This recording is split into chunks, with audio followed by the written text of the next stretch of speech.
Start. So friends, ఇందాక మనం ఏం నేర్చుకున్నాం? Trigonometric inverse ratios. సో దీని గురించి ఒక బ్రీఫ్ గా ఎక్స్ప్లెయిన్ చేసుకున్నాం. What are trigonometric inverse ratios? ఎన్ని ఉంటాయి? మొత్తం కంప్లీట్లీ 3 ట్రిగ్నోమెట్రిక్ ఇన్వర్స్ రేషియోస్ ఉంటాయి. ఒకటి sin θ that is equal to 1 by cosec θ, ఇంకొకటి tan θ that is equal to 1 by cot θ, ఇంకొకటి sec θ that is equal to 1 by cos θ. So completely ఎన్ని trigonometric inverse ratios ఉంటాయి? 3 trigonometric inverse ratios ఉంటాయి. సో వాటిని మనం ఏమని అంటాం? మల్టిప్లికేటివ్ ఇన్వర్స్ రేషియోస్ అని కూడా అంటాం. సో ట్రిగ్నోమెట్రీలో కంప్లీట్లీ 3 కాన్సెప్ట్స్ అయిపోయినాయి. ఒకటి ట్రిగ్నోమెట్రిక్ రేషియోస్ అంటే ఏంది, సెకండ్ వన్ పైథాగరస్ థీరం అంటే ఏంది, which is very important in complete old trigonometric chapter లో, and third one is trigonometric inverse ratios. ఇప్పుడు మనం చూడబోతున్నది మరియు నేర్చుకోబోతున్నది ట్రిగ్నోమెట్రిక్ ఐడెంటిటీస్. ఇప్పుడు పైథాగరస్ థీరం ఏ విధంగా అయితే మనకు యూస్ఫుల్, అదే విధంగా ఈ 3 ట్రిగ్నోమెట్రిక్ ఐడెంటిటీస్ అనేవి కూడా వెరీ వెరీ యూస్ఫుల్ ఇన్పుట్ అన్నమాట. లైక్ మనం ప్రాబ్లమ్స్ అనేవి లైక్ ప్రూవ్ దట్ అనేసి ఉంటాయి, మరియు 7 మార్క్స్ లో లైక్ 4 మార్క్స్ లో కొన్ని ప్రాబ్లమ్స్ ఉంటాయి.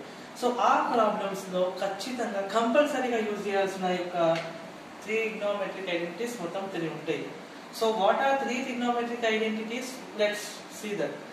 sin square theta plus cos square theta equal to 1, sec square theta minus tan square theta equal to 1, cosec square theta minus cot square theta equal to 1. So complete గా మొత్తం 3 trigonometric identities అనేవి ఉంటాయి. ఈ 3 trigonometric identities అనేవి ఖచ్చితంగా నేర్చుకోవాలి. So మీకు ఒక డౌట్ రావచ్చు, సార్ అసలు sin square theta plus cos square theta చేస్తే 1 ఎందుకు వస్తుంది, అసలు మనం ఇది ఎందుకు ఈక్వల్ టు 1 అవుతుంది? సో మీకు డౌట్ రావచ్చు. సో ఇప్పుడు మనం కొద్దిసేపట్లో అది కూడా నేను మీకు ప్రూవ్ చేస్తాను. y sin square theta plus cos square theta 1 వచ్చింది, y sec square theta minus tan square theta equal to 1 వచ్చింది, and y cosec square theta minus cot square theta equal to 1 వచ్చింది. లెట్స్ ప్రూవ్ చేస్తాం. But ఈ 3 trigonometric identities మాత్రం ఖచ్చితంగా గుర్తుపెట్టుకోవాలి. What are they? Repeat with me one time. sin square theta plus cos square theta equal to 1, sec square theta minus tan square theta equal to 1, cosec square theta minus cot square theta equal to 1.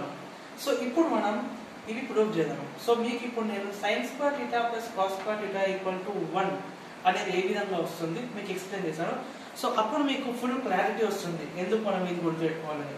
Okay, so we're going to prove students, what we are going to prove? Sin square theta plus cos square theta equal to 1. So ట్రిగ్నోమెట్రీలో మీకు ఒక point చెప్పాను. ఎప్పుడైనా సరే ట్రిగ్నోమెట్రీలో మనం ఏదైనా problem solve చేయాలంటే రైట్ యాంగిల్ ట్రయాంగిల్ అనేది must important. So what right angle triangle? Just draw చేసుకున్నాం. Right angle triangle A B C, theta 90 degree. So మనం ఇప్పుడు ఏం ప్రూవ్ చేయాలనుకుంటున్నాం? What identity? sin square theta plus cos square theta equal to 1.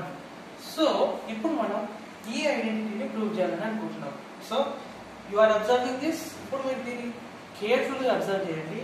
ఇది ఒక equation. So you know నా equation. మీకు equation అంటే తెలుసు కదా, లెఫ్ట్ హ్యాండ్ సైడ్ ఉండేదాన్ని LHS అంటాం, రైట్ హ్యాండ్ సైడ్ ఉండేదాన్ని RHS అంటాం. సో ఎప్పుడైతే LHS అనేది ఈక్వల్ టు RHS అవుతుందో అది ఈక్వేషన్ సాటిస్ఫై అవుతుంది. సో ఇప్పుడు మనం sin square theta plus cos square theta ని చేస్తే 1 అని మనకు వచ్చేటట్టు ప్రూవ్ చేస్తే అప్పుడు మనకు ఈక్వల్ గా క్లారిఫై అవుతుంది. సో ఫస్ట్ LHS తీసుకుందాం. LHS ఏముంది? sin square theta plus cos square theta. కానీ ఇందులో sin square theta మీకు ఫైండ్ చేసే కంటే ముందు sin theta అంటే ఏంటో తెలియాలి కదా. సో మనం ఫస్ట్ క్లాస్ లో చెప్పుకున్నాం, ఒక రైట్ యాంగిల్ ట్రయాంగిల్ లో sin theta అంటే ఏంటి? That is nothing but opposite by hypotenuse. So right angle triangle opposite ఎక్కడ ఉంటుంది? ఆపోజిట్ ఇక్కడ ఉంటుంది. హైపోటెనస్ ఎక్కడ ఉంటుంది? ఇక్కడ ఉంటుంది.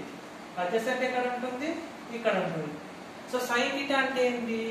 ఆపోజిట్ బై హైపోటెనస్, అంటే AB డివైడెడ్ బై AC రాసుకున్నాం. మనం పక్కన రాసేసుకున్నాం. Okay, opposite AB divided by AC. cos theta కావాలి. నెక్స్ట్ ఏం కావాలి? cos theta. So cos theta అంటే ఏంటి? That is nothing but adjacent by hypotenuse. Adjacent BC by hypotenuse AC. So adjacent BC divided by AC. So ఇప్పుడు మనకు sin theta and cos theta values వచ్చినాయి. So వీటిని తీసుకెళ్ళి ఇందులో substitute చేయాలి. sin theta అంటే ఎంత? AB by AC. AB by AC. కానీ sin theta కి హోల్ స్క్వేర్ ఉంది కదా, సో దీనికి స్క్వేర్ అప్లై చేద్దాం.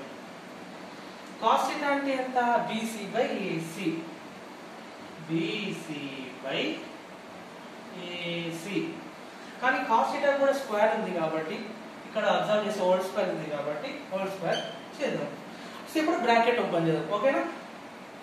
AB whole square divided by AC whole square. BC whole square divided by AC whole square. యాక్చువల్గా AB square ఏంది? ఇది. BC square ఏంది? ఇది. సో మనం సెకండ్ క్లాస్ లో పైథాగరస్ థీరం అంటే చెప్పుకున్నాం. ఆపోజిట్ సైడ్ యొక్క స్క్వేర్ ని అడ్జసెంట్ యొక్క సైడ్ యొక్క స్క్వేర్ ని ప్లస్ చేసి దేనికి ఈక్వల్ ఉంటుంది? హైపోటెనస్ సైడ్ యొక్క స్క్వేర్ కి. అంటే nothing but AB whole square plus BC whole square equal to AC whole square. అంటే ఆపోజిట్ సైడ్ యొక్క స్క్వేర్ ని మరియు అడ్జసెంట్ యొక్క సైడ్ స్క్వేర్ ని ప్లస్ చేసి వాటి సమ్ దేనికి ఈక్వల్ ఉంటుంది? హైపోటెనస్ అయిన AC స్క్వేర్ కి ఈక్వల్ ఉంటుంది. So AB whole square plus BC whole square చేస్తే దేనికి ఈక్వల్ ఉంటుంది? AC whole square. సో ఇక్కడ నుంచి అబ్జర్వ్ చేసుకుంటే AB ఇప్పుడు ఇది ఫ్రాక్షన్. సో ఈ యొక్క ఫ్రాక్షన్ లో డినామినేటర్ సేమ్ ఉంటే కామన్ తీసుకోవాలి. AB whole square plus BC whole square common తీసుకోవాలి. కానీ పైథాగరస్ థీరం ప్రకారం AB whole square plus BC whole square అనేది దేనికి equal? AC square. AC whole square divided by AC whole square. ఇప్పుడు AC whole square and AC whole square cancel అయితే ఏమొస్తుంది? 1. అవునా? So RHS value ఎంత ఉంది? 1. So ఇక్కడ LHS అనేది ఈక్వల్ టు RHS ప్రూవ్ అయింది కదా. So sin square θ plus cos square θ equal to 1 proof అయింది కదా. సో ఇది ఫ్రెండ్స్, ఇది టాపిక్. ఈరోజు మన topic 3 trigonometric identities. What are they? sin square θ plus cos square θ equal to 1, sec square θ minus tan square θ equal to 1, cos square θ minus cot square θ equal to 1. So sin square θ plus cos square θ equal to 1 నేను prove చేశాను. So మీకు ఇచ్చే homework ఏంటంటే sec square θ minus tan square θ equal to 1 prove చేయండి. So next class లో sec square θ minus tan square θ equal to 1 and cos square θ minus cot square θ equal to 1 two యొక్క proofs నేను explain చేస్తాను. So ఈ రోజు ఇది చూడండి, అసలు ఏ స్టెప్స్ ఎక్కడ వాడాం, లైక్ పైథాగరస్ థీరం ఎక్కడ వాడాము, మరియు ట్రయాంగిల్ యూజ్ చేసుకుంటూ వాల్యూస్ అనుకున్నాం. సో ఇది ఒకసారి రిఫర్ చేస్తూ వీటిని ప్రూవ్ చేయండి. సో నెక్స్ట్ క్లాస్ లో మనం మిగతా 2 ప్రూవ్ చేసుకుందాం, మరి ఫర్దర్ గా వేరే కాన్సెప్ట్ కి వెళ్దాం. So thank you friends for watching my video and subscribe this channel, Lakshmi Education channel. Remember it, okay? Thank you.